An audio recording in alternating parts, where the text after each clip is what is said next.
Súper. No es necesario.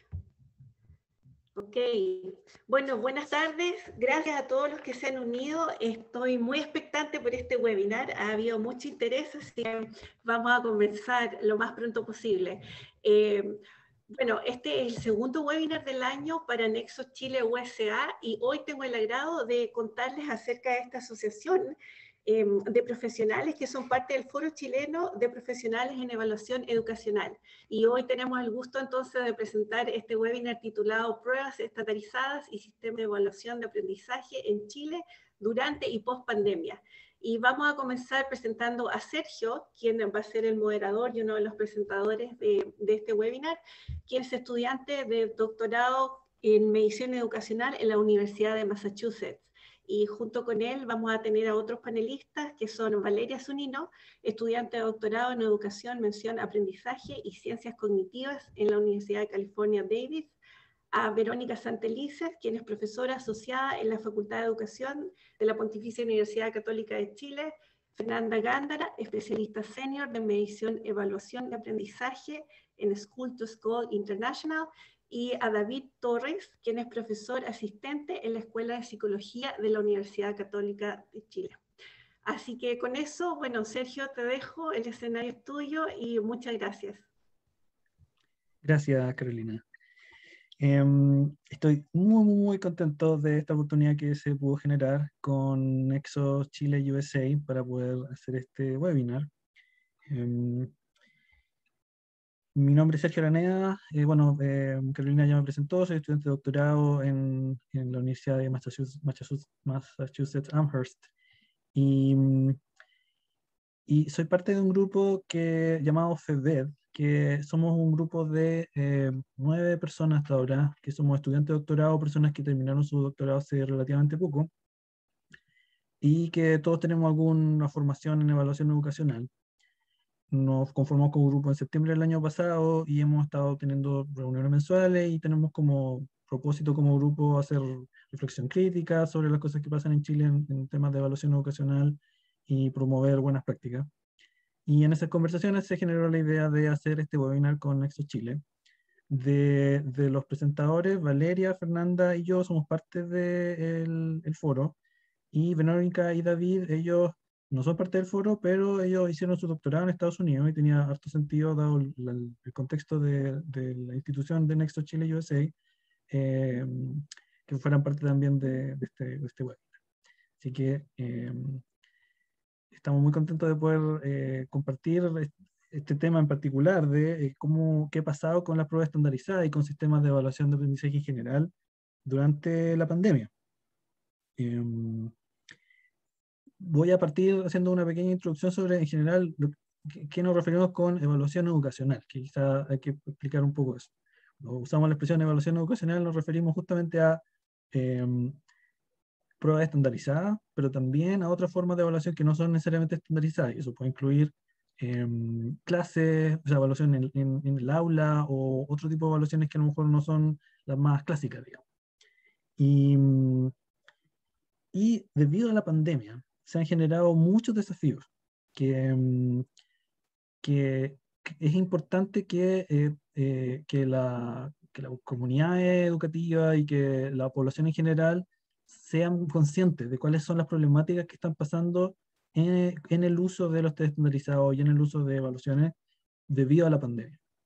De hecho, es bastante curioso porque no lo planificamos, pero los resultados de este test diagnóstico que hizo el Mineduc hace un par de días, justamente es parte de la discusión y de las cosas que son importantes de conversar sobre qué pasa cuando uno hace una prueba en el contexto de la pandemia, cuáles son las precauciones que hay que tener, cuáles son los desafíos que se generan, etc. Voy a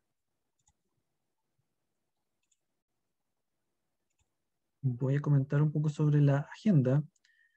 En este webinar vamos a partir con 2 presentaciones cortitas sobre lo que ha pasado con el CIMSE y con la PDT en el contexto de la pandemia. Entonces Valeria va a hacer una presentación sobre lo que ha pasado con el CIMSE.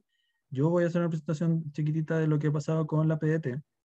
Y luego de eso vamos a hacer una especie de mesa redonda en donde vamos a ir comentando preguntas. Vamos a hacer ciertas preguntas que tenemos preparadas y la vamos a comentar entre todos los panelistas. Y luego de eso vamos a tener una sección de preguntas y respuestas. En el formulario de inscripción había un espacio para colocar preguntas, entonces tenemos recopilado algunas de las preguntas que se recibieron ahí. Si que ustedes tienen alguna pregunta, pueden hacerla en el chat.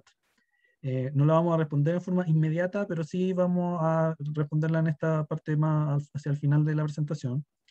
Así que si tienen preguntas de lo que se vaya hablando, por favor escríbanlas en el chat. Y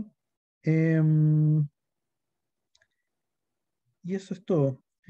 Bueno, y en general la regla, vamos a evitar dar audio hasta más hacia el final de la presentación del webinar. Así que si no deberían, porque está activado porque no se activen los audios, pero si que por algún accidente el audio se activa, le pediríamos que mantengan los audios apagados. Sin nada más que decir, voy a dejarles con Valeria, que ella va a partir la presentación sobre el CIMSE. Valeria. Muchas gracias, Sergio. Primero que nada, agradecer la presencia de tantas personas. La verdad, pensamos que iban a ser menos, y especialmente satisfecha el hecho de ver que hay muchos profesores, muchas colegas de educación general básica, muchas personas de la Agencia de Calidad de la Educación, así que creo que esta puede ser una conversación muy, muy interesante. Yo, más que centrarme en lo que es específicamente las decisiones durante la pandemia, que igual las vamos a tocar, quisiera hacer un pequeño resumen de cómo ha sido como la trayectoria del CIMSE, los cambios que ha tenido, como para todos comenzar con un piso común y después poder discutir. La próxima. Muchas gracias. Bueno, en Chile desde 1988 contamos con la prueba CIMSE, que es una prueba externa y principalmente censal, es decir, que se aplica a todos los estudiantes del país en los niveles especificados. Los resultados se entregan a nivel de escuela o de curso. Esta es una característica importante de considerar, porque CIMSE no entrega puntaje o resultados por alumno. Junto con CIMSE también es importante destacar que se aplica un cuestionario de contexto, el cual permite establecer relaciones interesantes y analizar un poco más los resultados con una perspectiva un poco más profunda. Bueno, y el CIMSE se instaló como una herramienta para informar a la comunidad educativa y también a los padres y apoderados respecto a los logros de aprendizaje de los alumnos, y también buscaba enfatizar la importancia de informar a los padres para que ellos puedan tomar decisiones informadas respecto a la escuela a la que irán sus hijos. Por supuesto desde una mirada o asumiendo que todos los padres pueden escoger la escuela a la que enviarán sus hijos. Un hito importante en el cual me gustaría detenerme, Sergio, por favor, la siguiente. Antes de eso. Un hito importante es la Ley de Aseguramiento de la Calidad del año 2011, ley que establece la creación del Sistema Nacional de Aseguramiento de la Calidad de la Educación. Este sistema contempla 4 instituciones con diferentes funciones en relación a la educación en el país. Específicamente es la Agencia de Calidad de la Educación quien será la encargada de diseñar e implementar el sistema de evaluación de aprendizaje según lo establece esta ley. ¿Por qué es tan importante además esto? Esto es muy relevante porque en esta ley también se incluye la necesidad de clasificar a los establecimientos educacionales en 4 categorías de desempeño, y para esto principalmente se consideran los resultados de aprendizaje en las áreas evaluadas censalmente y basados en el puntaje del CIMSE, y también se considera lo que es la distribución en los diferentes niveles de desempeño. se consideran también otros aspectos, sin embargo, el peso más importante está en relación a los resultados CIMSE. La siguiente slide. Y bueno, el plan de evaluación establece la cantidad de pruebas y la periodicidad de la aplicación de estas pruebas por 4 años. Esta slide pretende mostrar como las principales características de los 3 últimos planes de evaluaciones. Los planes de evaluación es más que las pruebas censales CIMSE, pero hoy nos vamos a centrar en las pruebas censales, porque el plan de evaluaciones también contempla las pruebas internacionales, como es la prueba PISA y la prueba TIMSS. Bueno, como vemos aquí, lo que estaría caracterizando estos diferentes planes de evaluación es lo siguiente. Entre el año 2011 y el 2015 hubo una expansión y una intensificación en lo que es la aplicación de las pruebas CIMSE. Se incorporó la prueba censal de segundo básico, comprensión lectora, y aumentaron las pruebas en otros niveles. No sé si como un hito recordarán por ahí que el año 2011 se entregaron los resultados y se entregó como un estilo de semáforo CIMSE. Eso fue en ese periodo. Y bueno, uno de los argumentos para esta expansión nuevamente tiene relación con la necesidad de responsabilizar a los establecimientos de sus propios resultados, informar a los padres y también el hecho que se puede contar con más información para el tema de la categorización de las escuelas. Bueno, previo al año 2016 se conformó un equipo llamado el equipo de tareas que analizó el Sistema Nacional de Evaluación y propuso ciertas recomendaciones.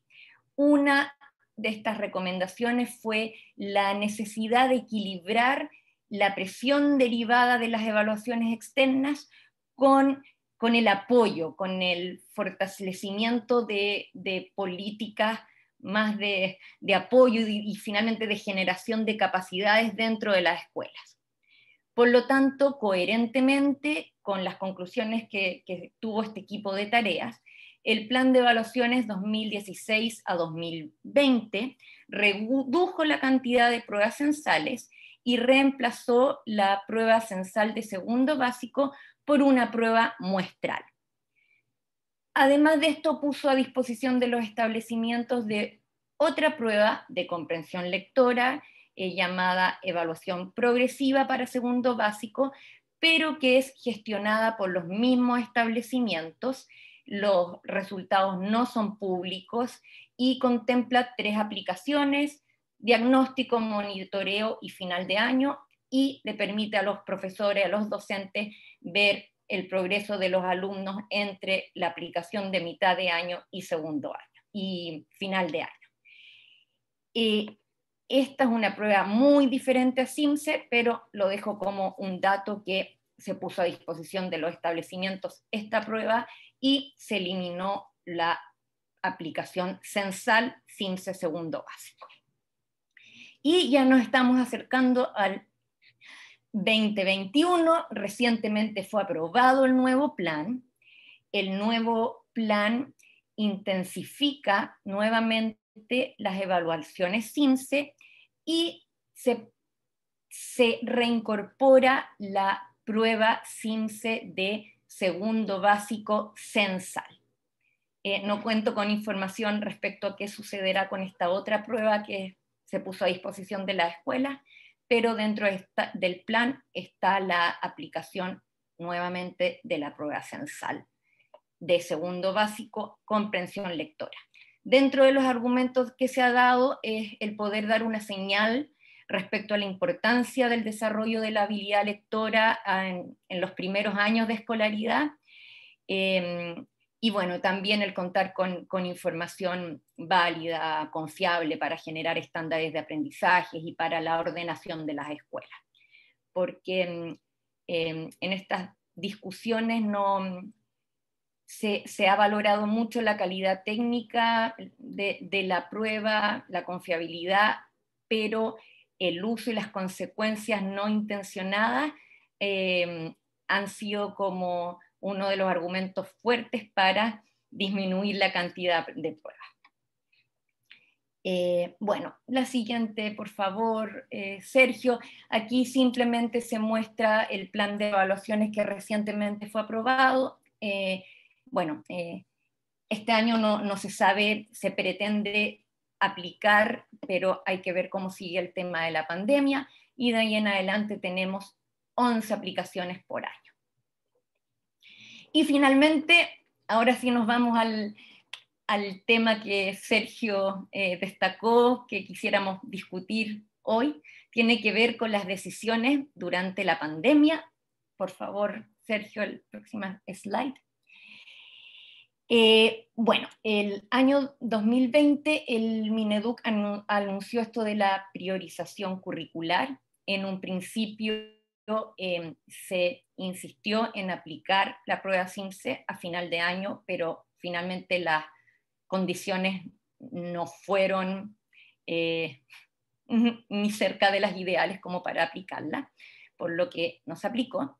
Y este año nuevamente se mantiene la priorización curricular y se espera poder aplicar las pruebas censales en cuarto básico y segundo medio.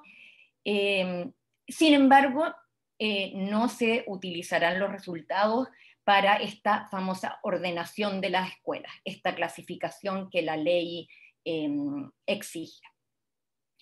Y otro hito que quisimos incorporar aquí, que quizás no tengo tanto conocimiento respecto a las características técnicas de esta prueba, pero es importante destacar que se puso a disposición pruebas de diagnóstico que se centran en los aprendizajes priorizados, en lectura, matemática, y también se evalúan aspectos socioemocionales, en todos los niveles los aspectos socioemocionales.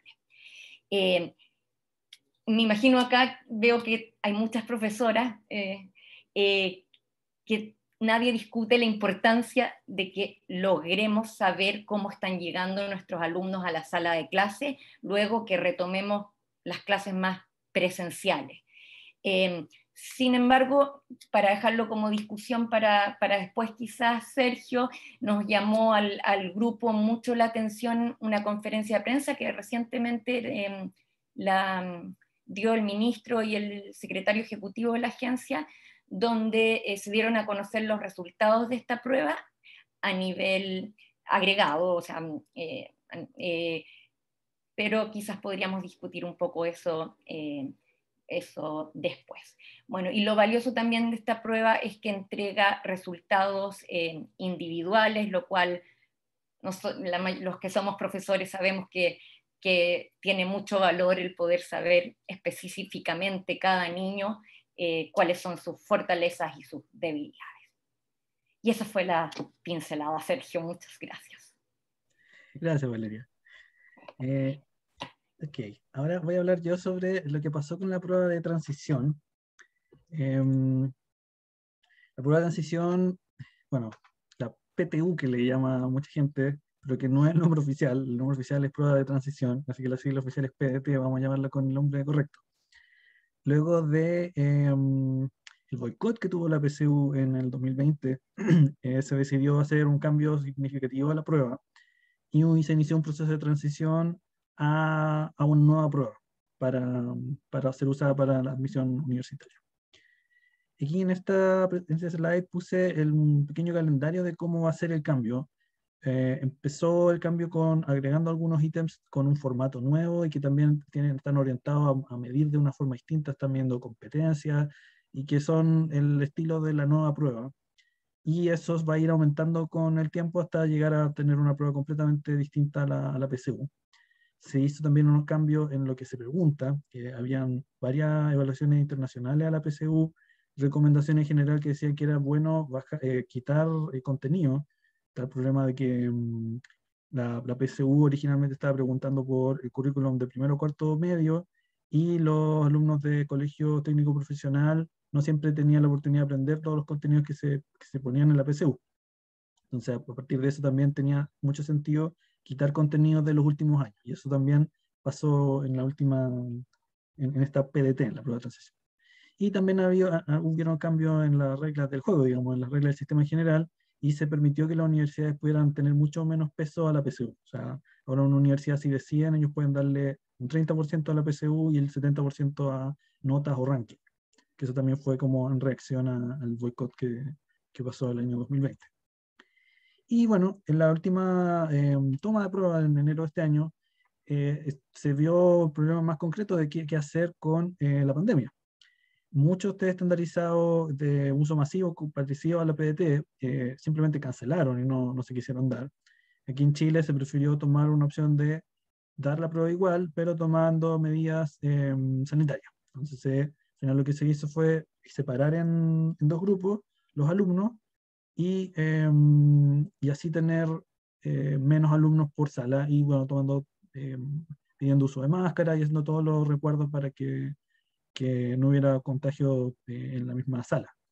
Al parecer ese proceso tuvo éxito, no sé si el DEMRE siguió así como el detalle, si es que hubo algún contagio en los alumnos, pero no hubo un mayor escándalo o algo así, así que en general se evalúa como que fue relativamente exitoso esa parte, digamos. Pero igual, visto desde antes, era arriesgado y era también un poco distinto a lo que otros países habían hecho de que simplemente no hacían el test. El problema es que en Chile no hacer la PSU o la PDT es muy complicado, porque de hecho hay muchas cosas que están ligadas a la PDT, hay incluso becas que dependen de un puntaje.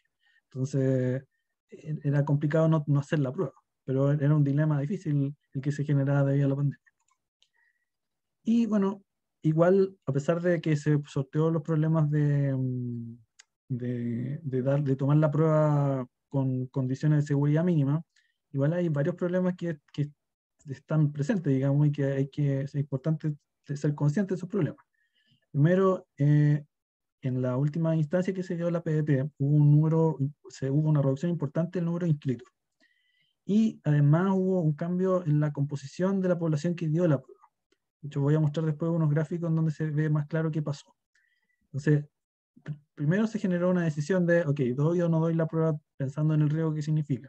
También pensando en que si es que quiero entrar o no a la universidad, dado que las clases van a ser online, que también era parte de la decisión. Y eso hizo al parecer que mucha gente no se inscribiera a dar la prueba simplemente.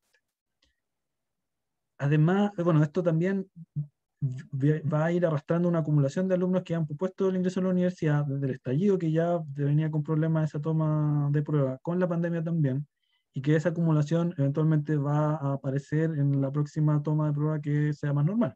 Entonces también hay que tener cuidado porque la prueba como la PDT depende mucho de la población que da la prueba. Entonces son riesgos que están presentes. Y también la transición, el calendario de transición se generó antes de que se tuviera conciencia de la pandemia. Entonces, existe un desafío extra de que mientras uno está en la pandemia, toda la información que uno genere está media rara, porque las distribuciones están raras, la población que está rara, hay muchas cosas que están pasando, y surge la pregunta si es que este es el momento adecuado para estar probando cosas nuevas. Y ahí hay varias razones para pensar de que si es que se hace por lo menos hay que hacerlo con más cuidado. Este gráfico acá muestra la distribución, este es un gráfico del informe de resultados del DEMRE, de la última prueba que se dio ahora en enero. Y aquí muestran cómo fue la composición de alumnos que se inscribieron, y que estos son inscritos, parece. Son los que rindieron, perdón.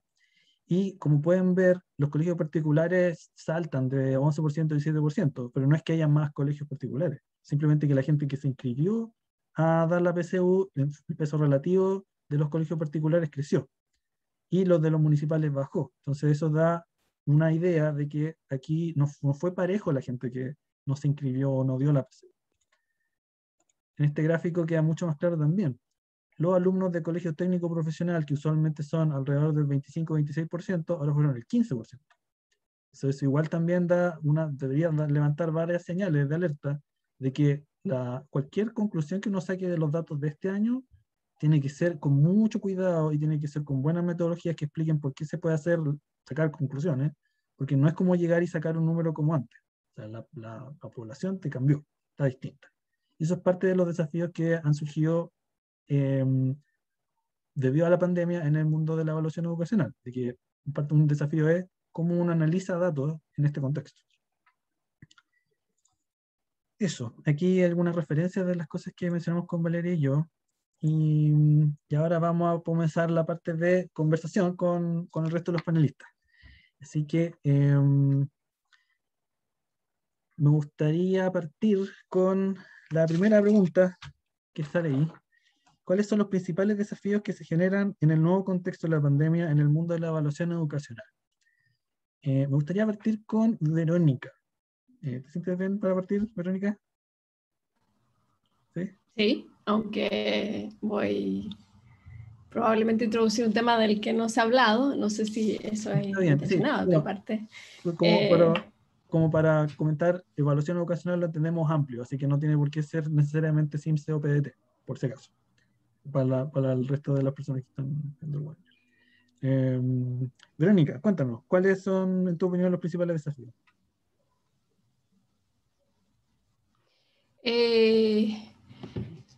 Bueno, primero que nada agradecer el estar acá, la invitación y el tiempo y la atención de todos los que se conectaron, ¿cierto? Hoy día desde donde sea que estén, distintos horarios.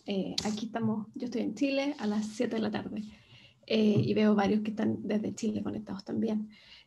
Yo decidí que iba a conversar esta pregunta un poco desde lo que he estado leyendo más recientemente, lo que he estado viviendo y un poco la investigación que he estado llevando en el último par de años, que tiene que ver más con la evaluación educacional, quizás desde una mirada diferente, que es la evaluación de aula.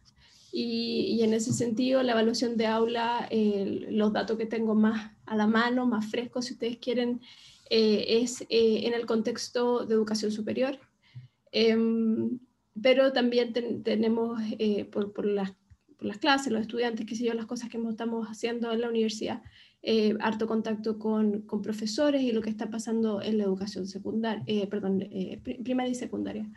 Entonces diría que en breve analizaría el tema desde tres perspectivas, ¿cierto? Creo que la evaluación educacional no la podemos separar de la educación misma y de los desafíos que ha tenido la educación en este periodo, ¿cierto? Entonces, el menor espacio, el menor tiempo, las condiciones mucho más desaventajadas en las que hemos estado para poder tener espacios para enseñar y para que tanto los niños como los adolescentes y los adultos también en la educación superior aprendan. Por lo tanto, los principales desafíos de la evaluación para mí van de la mano con los principales desafíos de la enseñanza en general. Y eso desde lo mínimo, digamos, son condiciones básicas para poder realizarlo, espacios, tiempos y espacios no solo físicos, sino que mentales, para que tanto niños como adultos podamos concentrarnos en esta tarea. En la práctica yo creo que ha bajado en términos de prioridad en nuestras vidas, porque nos hemos tenido que preocupar de muchas otras cosas antes, y el espacio para poder enseñar y dentro de eso evaluar se ha reducido y se ha complejizado. Así lo pensaría yo como para enmarcar el tema. Y si tenemos tiempo podemos comentar un poquito más en profundidad lo que estamos viendo que pasa en la educación superior. Dentro de lo que es enseñar y evaluar, pensaría y hablando quizás desde una adaptación que hice, si me dejas presentar, hice una mini adaptación del triángulo de Knowing What Students Know, pero le agregué, en vez de triángulo lo hice cuadrado, ¿cierto? Entonces pensé en evaluación como el típico triángulo de observación, interpretación y cognición, que es este documento que ya tiene hartos años, y le agregué retroalimentación, porque creo que la retroalimentación hoy día es un pilar fundamental, debería ser nuestra orientación, ¿cierto?, dentro de la evaluación en aula. Entonces, desde este triángulo adaptado, que hoy día es un cuadrado para esta conversación, Pienso que la pandemia en particular para la evaluación en aula ha complejizado mucho lo que son al menos dos de estos cuatro vértices. Uno, y lo voy a bajar porque era solamente como una chuchera para que lo conversáramos y lo miráramos, lo podemos trabajar después un poquito más.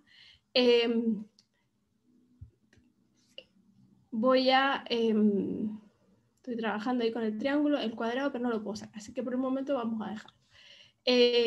Diría que lo que ha hecho la pandemia es complejizar mucho lo que es la recogida de información en términos de evaluación ya específicamente, y también el vértice de la retroalimentación.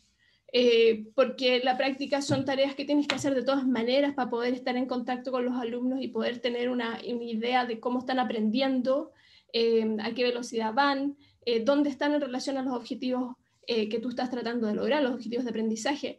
Pero el distanciamiento y el tener que hacerlo a través de pantalla y de medios digitales, diría que nos ha generado desafíos. No es que no se pueda hacer, pero son desafíos, tanto en el obtener la información que necesitas para saber cómo están y dónde van, y la vuelta que tú le haces a ellos con respecto a cómo poder avanzar con respecto al lugar donde están en relación a donde tú esperarías que estuvieran. Yo creo que eso pasa tanto en la educación superior como en la educación secundaria, y en la medida en que son más grandes quizás es menos dramático porque están más familiarizados con la tecnología que podría permitir, ¿cierto?, en la medida en que hay tecnología y hay condiciones para usarla, subsanar estos dos desafíos. Pero en la medida en que son más pequeños y en la medida en que tienes menos las condiciones de conectividad, yo creo que la recogida de información y la vuelta de la retroalimentación son probablemente, desde mi perspectiva, en la medida en que hay enseñanza, los desafíos que enfrenta la evaluación en particular. Perfecto. Gracias, Verónica. Fernanda, me gustaría continuar contigo. ¿Cuáles, en tu opinión, los principales desafíos que se generan? Hola a todos también. Muchas gracias por estar aquí. Yo concuerdo con lo que dijo Verónica y simplemente agregar desde mi perspectiva.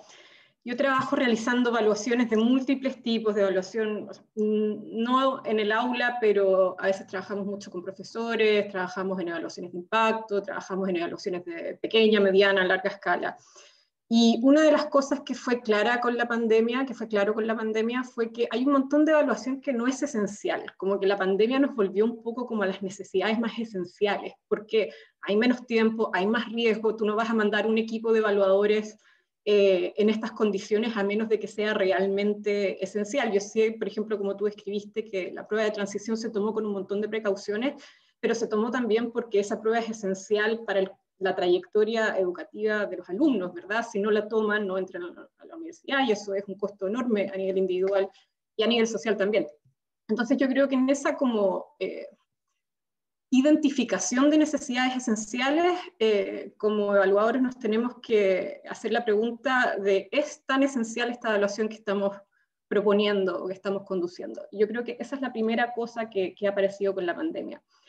En segundo lugar, estamos viviendo un proceso en el que estamos repensando el sentido de la educación. Estamos viviendo un montón de procesos políticos, un montón de procesos, bueno, el tema de la pandemia también, pero es imposible separar uno del otro. Y yo creo que en esa pregunta ok, ¿educación para qué? ¿Y educación para quién? Y todo eso, la evaluación es una característica importante. Y yo creo que lo que tenemos que asegurarnos y el desafío que tenemos es que la evaluación realmente esté al servicio de la educación y realmente esté al servicio de la práctica pedagógica, porque la evaluación se intersecta entre la pedagogía y entre las políticas públicas, y yo creo que está muy orientado a la información de políticas públicas y a la colocación de recursos, ¿verdad? Pero tiene que estar mucho más orientado hacia lo pedagógico, un poco como en línea a lo que decía Verónica también. Y realmente de asegurarnos que la evaluación está al servicio de la educación y no al revés, que es una de las cosas que yo creo que se ha venido criticando mucho, por lo menos en sistemas como el chileno, en el que cierto nivel de accountability, cierto nivel de consecuencias, lo que generan es que todo se oriente, todos los recursos y todos los esfuerzos se orienten como hacia la evaluación y hacia los resultados de la evaluación, y eso obviamente no es ideal.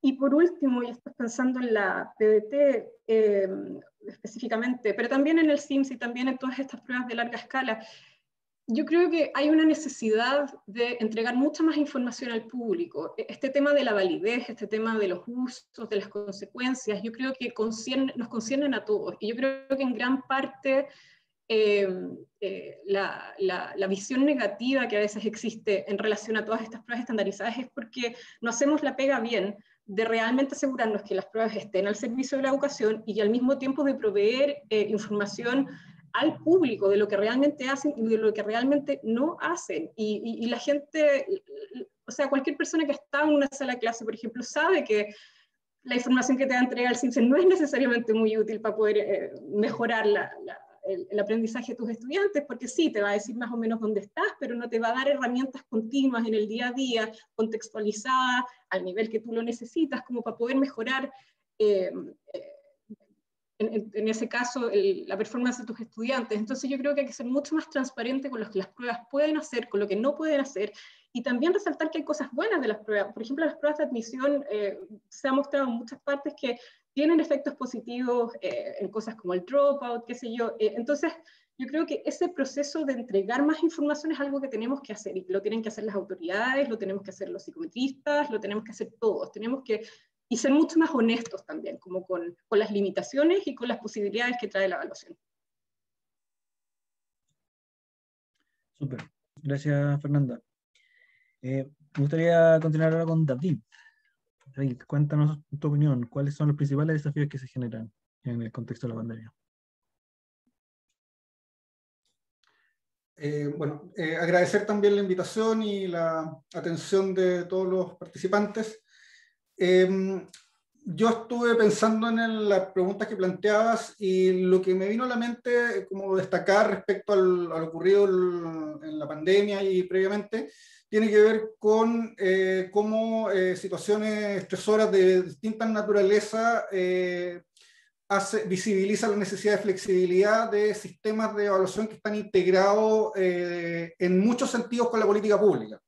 Sistemas como el CIMSE, que no tiene un uso, sino que tiene cientos de usos, en el fondo, a lo largo de distintos reglamentos, usos legales, usos extraoficiales, el mismo caso de las pruebas de admisión, y de alguna manera una situación estresora como la que estamos viviendo ilumina o tensiona todos esos usos que nos hemos acostumbrado a ver. Y me quedé pensando respecto a los distintos espacios de reacción que tienen las distintas instituciones que trabajan con estas pruebas. En particular, pensaba la demanda de flexibilidad que hubo para cambios importantes que se hicieron en la prueba de admisión a la selección universitaria en los últimos años, que de alguna manera reflejan un trabajo de ya más de una década en términos de, pongámoslo así, investigación y desarrollo, respondiendo a demandas, ¿cómo no demandas? O sea, análisis internacionales, análisis nacionales, que habían apuntado a cambios que eran necesarios, que tuvieron que hacerse efectivos de alguna manera, pero que también solamente se podían hacer efectivos en la medida que había terreno preparado previamente. Hay un mundo paralelo en el cual no se había prestado atención a esos cambios y llegamos a la pandemia y no habrían habido respuestas. Estoy pensando en particular al hecho que ahora se pudo evaluar en más de una oportunidad, que en este caso fue una solución de emergencia de alguna manera para dar condiciones sanitarias, pero que el hecho de que se haya aplicado esa nueva técnica al servicio de responder a esta situación en particular, de alguna manera también, bueno, uno da cuenta de este trabajo previo de muchas personas. Verónica, entre ellas, fue una de las comisionadas en un equipo que estuvo trabajando a hacer recomendaciones, que además sigue recomendaciones previas. Y curiosamente, esta situación estresora nos lleva a usar estas tecnologías nuevas en la aplicación, no nuevas en términos de psicometría, obviamente, y abre la puerta a nuevos posibles cambios a futuro. El hecho de que se haya aplicado en 2 días distintos dentro de una misma semana puede no ser tan visible para el público, pero la verdad es que si tú ya tienes la técnica que te permite hacerlo en 2 días distintos en la misma semana, tienes la base para hacerlo en más de una oportunidad durante el año. Entonces de alguna manera, con tu pregunta, me quedé pensando en esta idea de la flexibilidad que es necesaria para poder implementar estos cambios. Uno, el trabajo que tú necesitas previo para poder ejecutar esa flexibilidad, y cómo de alguna manera estas situaciones que por supuesto tienen muchas consecuencias negativas, estos estresores, también nos van abriendo ciertas puertas, nos obligaron a empujar cambios que quizás habrían demorado más y que se hacen de alguna manera necesarios y se implementan.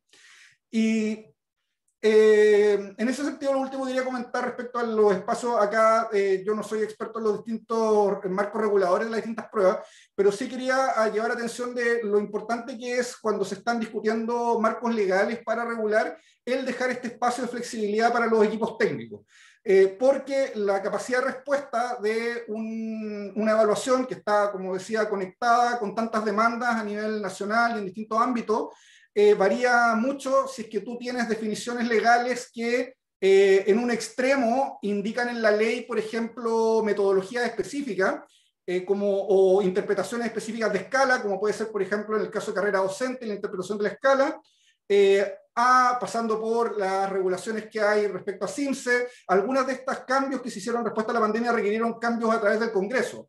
Y moviéndonos a otras pruebas de gran escala que tienen un poco más de flexibilidad en términos de entidades técnicas que la ejecutan. Y creo que eso es lo que me interesaba comentar para tenerlo presente en la medida que se están pensando sistemas a futuro. Eso. Muchas gracias David. Sí, hace mucho sentido todas las cosas que dijeron. Quiero pasar a la siguiente pregunta. Sobre las lecciones que se pueden aprender de la experiencia en Estados Unidos respecto a la evaluación educacional en tiempo de pandemia. Valeria, yo no sé si te gustaría partir de ti a hablar, yo puedo hablar también de eso un poco. Claro, a ver, dentro de lo que sé, porque no manejo a fondo el tema acá en Estados Unidos, pero un poco en base a la experiencia que he tenido con mis 2 hijos y algunos proyectos en los que he participado, me he dado cuenta que hay, por supuesto, muchas similitudes con el sistema de evaluación de aprendizajes de Chile. Los estados tienen que aplicar una prueba a final de año, pero con la pandemia me sorprendió que efectivamente se flexibilizó y se anunció rápidamente que se podía, que esta obligatoriedad de evaluar ya no iba a ser tal. Y hay estados en que piden un waiver para no tener que rendir estas pruebas. Otra lección importante, no sé si solo por la pandemia, pero queda más evidente con la pandemia, puede ser la importancia del uso de la tecnología en la evaluación. Aquí la mayoría de las, si no todas, las pruebas se realizan por medio del computador. Y yo he tenido la oportunidad de ver cómo se aprovecha las diferentes herramientas que proporciona esto de poder evaluar utilizando la tecnología. Y bueno, una de las grandes beneficios de esto es la entrega de resultados muy rápido. Quizás experiencia más personal, a mí me llegan unos reportes de mis niños muy claritos, donde me explican las habilidades más, como dicen en Chile, más descendidas de los niños, y me imagino que a los profesores también deben recibir algo similar. Y eso por lo menos creo que yo viéndolo, viendo la realidad que vivía con mis niños en Chile y acá, creo que el tipo de información es mucho más precisa, y los profesores pueden utilizar esa información, está pedagógicamente útil. Y yo pensaría que eso, a pesar de que Chile tiene un modelo similar al norteamericano, rápidamente aquí se comenzó a discutir el tema de que, y muchos salieron diciendo que es mejor no tener datos a tener datos malos o a utilizar los datos de mala forma. Ese fue un argumento importante y se permitió esta flexibilidad a los estados. Eso es lo que puedo pensar ahora, pero tú, Sergio, quizás tengas más experiencia en la costa este. Yo estoy en la costa oeste. Yo he visto un poco más lo que ha pasado con los test de admisión a la universidad. Y claro, en Estados Unidos, la Universidad de California ya definitivamente dejó de usar test estandarizados. Y la pandemia aceleró cierto proceso de pasar a volver opcional el uso de test y de puntaje, digamos. Entonces,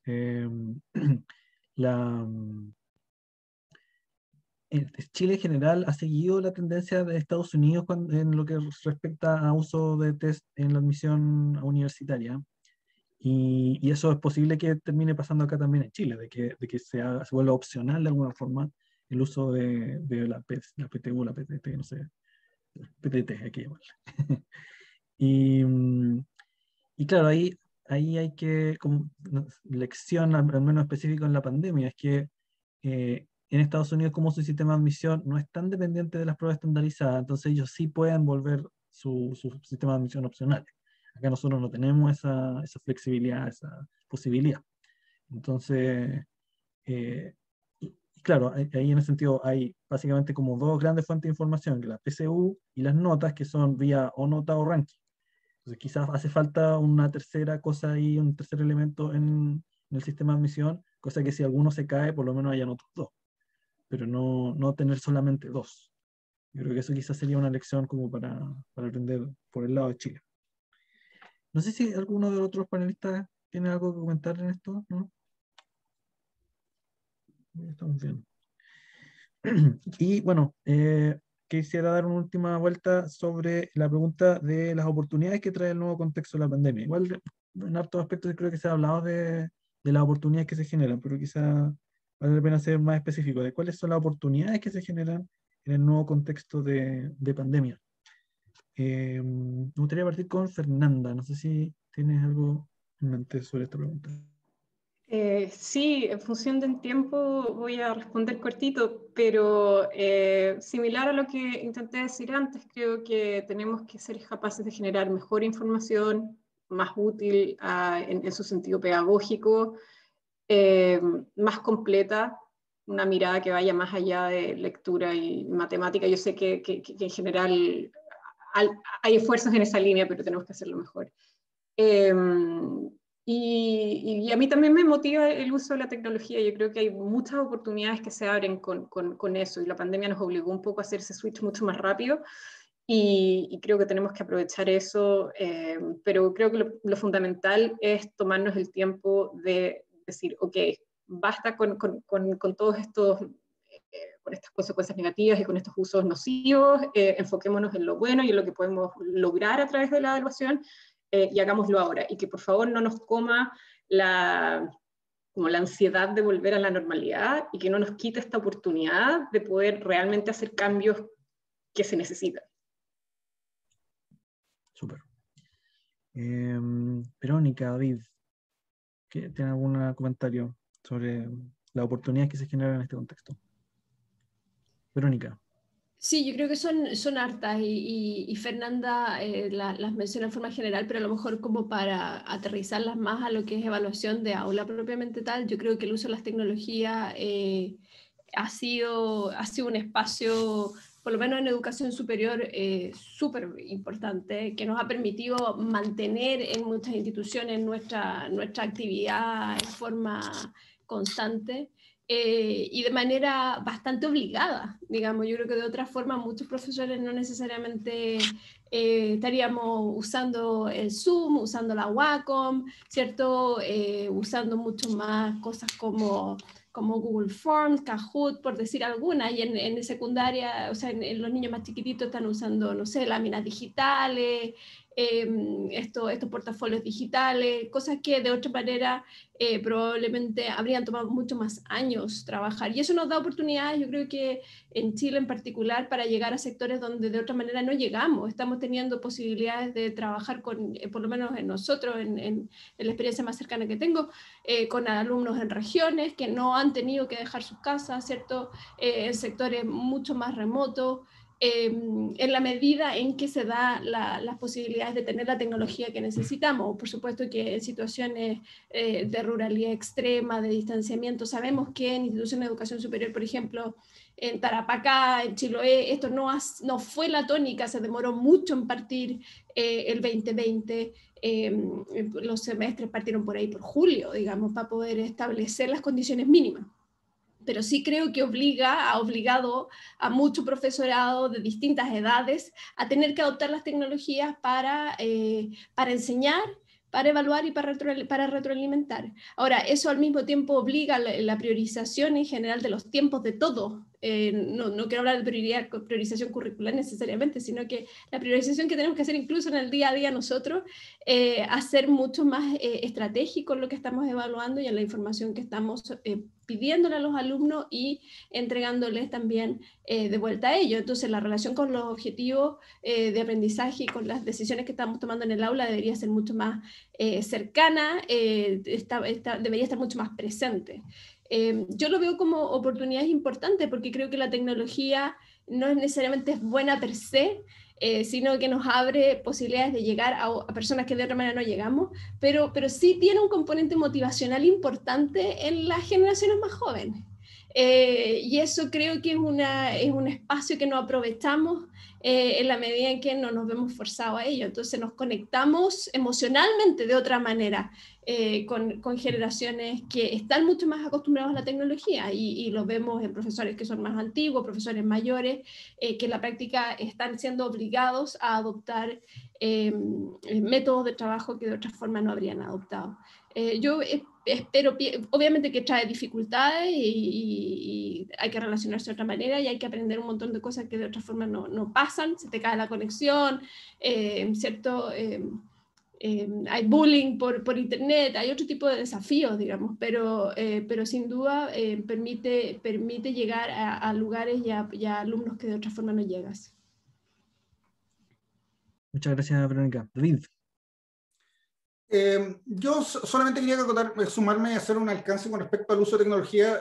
Yo creo que efectivamente es una promesa que ya lleva muchos años la posibilidad de tomar ventaja de distintos tipos de avances tecnológicos, ya sea en términos de dispositivos, como de alguna manera tecnologías por detrás en términos analíticos respecto a evaluación.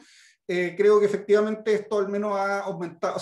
Esperaría que al menos haya aumentado al menos el nivel de confort con aproximarse a esta tecnología, pero iba a comentar simplemente para efectos de el uso, su adopción de manera más masiva en pruebas con consecuencias, que es importante tener presente el tratar de incorporarlas de manera que de una manera que aumenten las oportunidades, pero que no aumenten también los espacios de exclusión o las inequidades. De alguna manera tienen mucho potencial, pero al menos mi experiencia también ha sido que han visibilizado la disparidad que hay en acceso esto ya lo mencionaba Verónica al comienzo, también Fernando también tocó algo en este tema, respecto a las disparidades que pueden haber tanto en espacios físicos como acceso a la misma tecnología, al acceso a la conexión, a la calidad de la conexión, la calidad de los dispositivos que tienes, y de alguna manera eso interactúa con los desafíos que tenemos actualmente en evaluación. Entonces creo que yo realmente creo en las posibilidades y que nos abren muchas opciones, pero hay que ir sopesándolas con no construir nuevos espacios de distanciamiento producto de las diferencias que se arrastran desde tecnología predigital a postdigital. Eso. Súper, súper, súper. Voy a compartir pantalla de nuevo. Un segundito.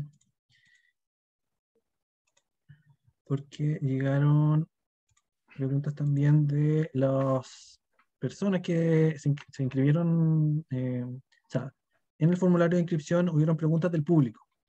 Y en esta slide están las preguntas que llegaron del público en esa instancia. Por lo que veo, en el chat no han habido muchas preguntas específicas nuevas, pero si tienen alguna pregunta ahora pueden escribirla en el chat. Y mientras tanto, creo que estas preguntas quizá tiene sentido comentarlas o responderlas. Las que puse con flecha acá son preguntas que igual que creo que son importantes de responder sí o sí, y la otra la vamos a ir viendo de ahora. Valeria, sí, yo creo que igual me hizo mucho sentido que respondiera la primera de esta. ¿Cómo se puede hablar? Se puede evaluar con pruebas estandarizadas en primero y segundo básico. No sé si quieres comentar al respecto. Sí, más que cómo se puede evaluar, porque existen formas de aplicar pruebas piloto, ver cómo se comportan los diferentes ítems y adecuarse a la edad de los niños, es más bien para qué queremos evaluar con pruebas estandarizadas a esa edad. Yo partiría por ahí. Principalmente yo que ya lo mencioné, no todas las evaluaciones, o sea, una prueba estandarizada no significa que es una prueba necesariamente más útil o mejor o más confiable. No, todo tiene que ver con cuál es el propósito que tenemos con ello. Y particularmente yo como profesora de educación básica, si me preguntan primero y segundo básico, el evaluar lectura, matemáticas, aprendizajes como tradicionales, no le veo tanto el valor de aplicar pruebas estandarizadas. Como profesora le veo mucho más valor al poder aplicar una prueba en base a lo que yo ya sé de mis alumnos, para poder recopilar información que yo necesito para tomar decisiones, para ver quizás cómo están resultando ciertas metodologías a un nivel mucho más micro. Y en especial pensando en pruebas estandarizadas de lectura, segundo básico, la experiencia nos ha demostrado que los alumnos a esa edad verse enfrentados a todo un sistema de estandarización de aplicación, es muy apresurado desde mi punto de vista. Están recién adquiriendo esta habilidad de comprender un texto y están empezando a descubrir la riqueza, la entretención que puede tener el leer un cuento o que pueden aprender con una noticia, y por lo tanto, especialmente pensando en lectura, segundo básico, dada la experiencia que tuve, creo que es más adecuado otro tipo de evaluaciones. Gracias, Valeria. No sé si alguien más quiere comentar esta pregunta. Yo quiero pasar a otra también, pero ¿no? Esta pregunta me gustó mucho. ¿Cómo organizar pruebas estandarizadas bajo modalidad remota que permitan una serie de validez? Es una muy buena pregunta, que de hecho hay una institución al menos que conozco que ha podido generar una toma de prueba, digamos, bastante buena, que es Duolingo, que ellos empezaron a hacer un test de inglés antes de la pandemia, que ellos antes de la pandemia ya estaban ofreciendo un test que, que se podía hacer de forma remota y generaron un montón de tecnología y de trucos, digamos, como para poder hacer que la toma sea seria. Y el principal problema es que hay básicamente que controlar la posibilidad de que alguien haga trampa. Y hay formas igual de poder hacerlo que son sofisticadas y que no son así como de instalar de un día para otro, pero se puede. Y hay gente que está trabajando en eso para poder permitir, para poder tener la tecnología, para poder asegurar de que un puntaje calculado de una prueba tomado de forma online, por lo menos, sea seguro, pues esté bien hecho eso. Pero no es una tarea fácil y es una tarea que requiere su buena parte de investigación. Yo creo que algo que mostró la pandemia, que si es que una institución no se había pasado o no tenía la posibilidad opcional al menos de tener una prueba en el computador, sufrió un gran castigo en este momento con la pandemia, porque no tiene una alternativa, y no es una alternativa que uno pueda generar de un día para otro. Entonces, eso igual creo que a pesar de que hay serias limitaciones en términos de equidad, si es que una prueba fuera solamente en modalidad remota y modalidad online, creo que igual las instituciones que hacen test deberían estar preparados para tener una modalidad remota y la pandemia ya mostró un caso, digamos, donde se mostró que era necesario tener esa opción al menos. O por lo menos, si es que no estaba la opción completamente lista, tener algo hecho, cosa de que después hacer un proyecto para tener una modalidad remota que sea bien hecha, no sea algo tan difícil. Entonces, ahí yo creo que... Pero así como respondiendo a la pregunta, es posible y el principal desafío es cómo hacer lo que en inglés se llama el proctoring, que es como asegurarse de que se revise a la persona, o sea, que no haya trampa, básicamente. Y existen formas de hacerlo, no es algo imposible. Al resto de los panelistas, no sé si hay alguna pregunta que les llame la atención y que les gustaría comentar.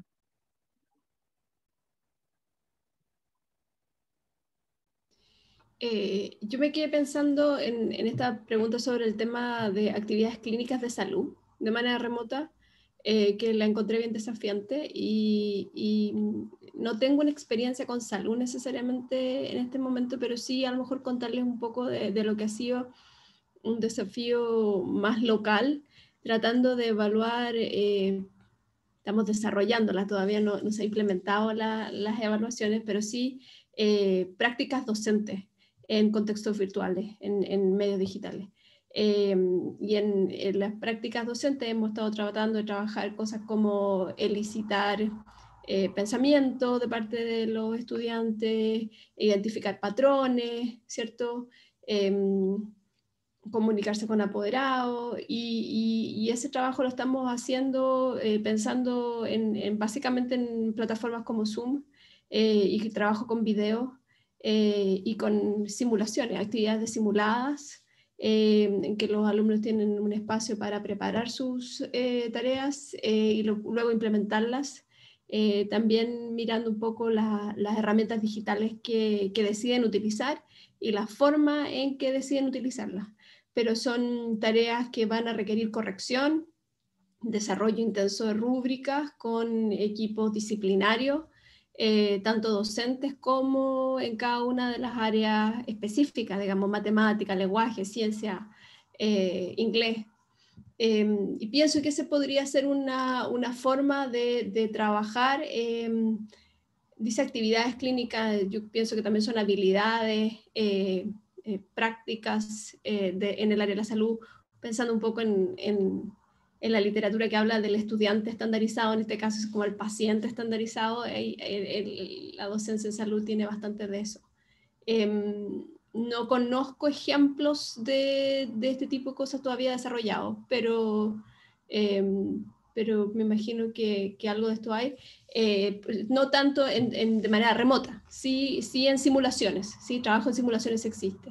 La idea ahora es poder trabajar desde eso no es que lo estemos adaptando, se está trabajando desde cero, digamos, en el proyecto que estamos haciendo, pero para formatos con video, en plataformas virtuales como Zoom o como Google Meet, ese tipo de cosas.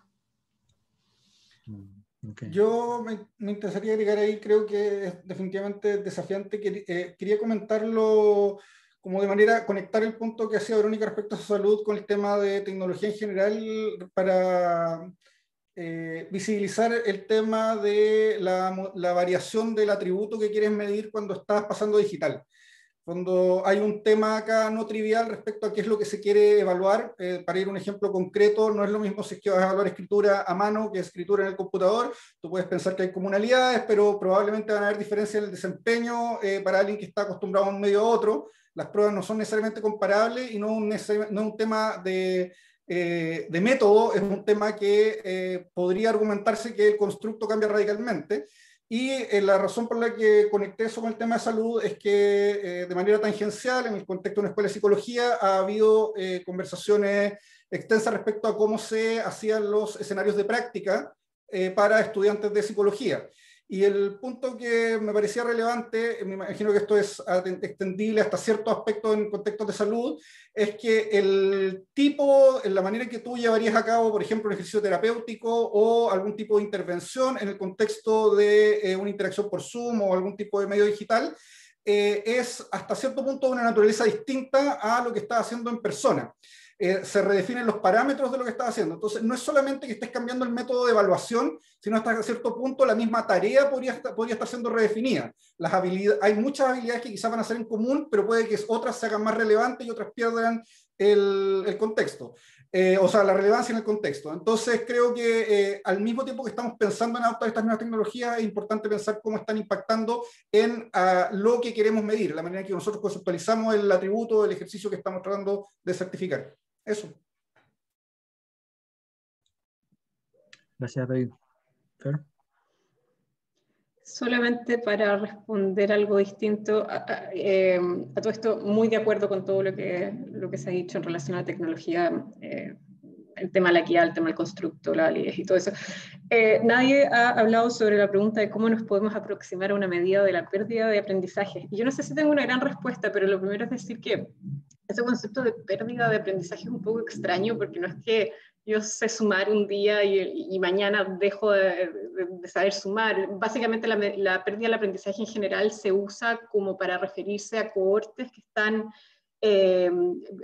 teniendo una performance por debajo de la cohorte anterior, pero realmente no estamos midiendo pérdida del aprendizaje propiamente tal. Entonces yo creo que primero el label no es adecuado. Pero segundo, tomar una muestra de estudiantes representativa y ver más o menos dónde están en relación a donde estaban estudiantes similares el año anterior o años anteriores, es algo que se hace, de hecho se acaba de hacer de alguna forma. O sea, no conozco muy bien los detalles de la prueba del diagnóstico de aprendizaje de la que habló Valeria, pero no es difícil hacer algo como eso, pero el punto es ¿qué informa? Entonces yo creo que el desafío no es tanto como poder decir, oh, esta cohorte está un poco por detrás de la cohorte anterior en relación a estos objetivos del aprendizaje, pero lo importante es decir, ¿por qué? ¿Es este el efecto de una crisis? ¿Es este el efecto de no tener clases presenciales? ¿Es este el efecto de estar atravesando crisis mentales durante este periodo que ha sido tan difícil para tantas familias y para tantas personas? Y esa parte más de diagnóstico es un poco más compleja. Y yo creo, o sea, hay formas de hacerlo, pero yo creo que necesariamente nos obliga a meternos mucho más en detalle en lo que sucede en la escuela o a nivel de las interacciones entre los estudiantes. Se me vienen a la cabeza incluso medidas de tipo cualitativo. Yo creo que esa parte de entender por qué están sucediendo ciertas cosas y por qué ha habido, no sé, una disminución en relación a la cohorte anterior en términos de aprendizaje respecto de ciertos objetivos. Esa parte es mucho más compleja y yo no creo que pruebas estandarizadas sean capaces realmente de dar con esa respuesta de forma muy, de forma rica. Claro, porque ahí queda la pregunta, a veces uno tiene una pregunta de investigación, pero cuando uno necesita realmente un test para responder esas preguntas, cuando uno necesita más bien un plan de investigación. Claro, pero también el tipo de preguntas que uno tiene se responden de forma distinta. Yo creo que esa idea de decir, ok, ¿dónde estás parado en relación a la cohorte anterior? No es tan difícil. Uno, de nuevo, puede agarrar una muestra representativa, tomar el mismo test, agarrar y con ciertos niveles o sea, con cierta psicometría esencial, uno puede más o menos llegar a ese resultado y decir, oh, ok, estamos un poco más abajo que la generación anterior en relación a estos objetivos. Pero esa no es la pregunta más, para mí, más esencial en relación a eso que se dice pérdida del aprendizaje. Yo creo que lo importante es entender por qué está pasando eso. Y ese tipo de pregunta, personalmente creo que requiere otro tipo de aproximación, que es mucho más local, es mucho más en profundidad. Bueno, huele a cualitativo, pero... Gracias. Nos pasamos un poco en el tiempo, pero igual creo que tenemos un poco de tiempo extra si es que hay alguna otra persona que quiera hacer una pregunta en el chat. No he visto ninguna pregunta hasta ahora, pero si tienen alguna pregunta pueden hacerlo ahora.